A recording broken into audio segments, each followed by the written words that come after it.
প্রিয় বন্ধুরা, চলে এসেছি দুদিন নিরামিষ খাওয়ার পরে।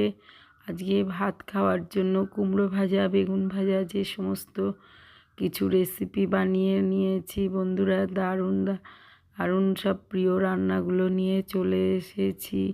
উপোস শিবরাত্রি সবাই জানেন, মোটামুটি সবারই ঘরে ঘরে শিবরাত্রিটা পালন করা হয়। সুতরাং আজকে যে রেসিপিগুলো আছে তার মধ্যে মেথি শাক, বিট, গাজর, আলু, বিনস দিয়ে ভাজা, দারুণ, তেঁতোটাও একটু কম হয়ে যায়।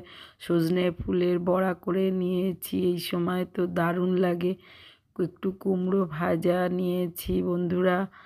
আহা, সব প্রিয় রেসিপিগুলো এক এক করে আমি বানিয়ে ফেলেছি। কম কম করে মাছের কালিয়া করে নিয়েছি, নতুন আলু দিয়ে দারুণভাবে খেতে লাগে, কিন্তু আর বেশ চটজলদি হয়ে যায়। আর চন্দ্রমুখী হলে তো কথাই নেই।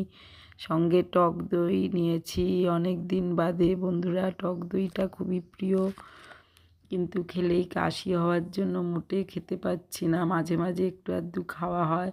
সেক্ষেত্রে এবার একটু রেসিপিগুলো তো হলো, তার সঙ্গে একটু কাঁচা লঙ্কা নিয়ে নিয়েছি। শুভ দুপুরের শুভেচ্ছা বন্ধুরা। এরকম থালি কার পছন্দ, বানিয়ে ফেলতে পারেন, খুব কম সময়ে হয়ে যায়। আজ আসি, বাই বাই।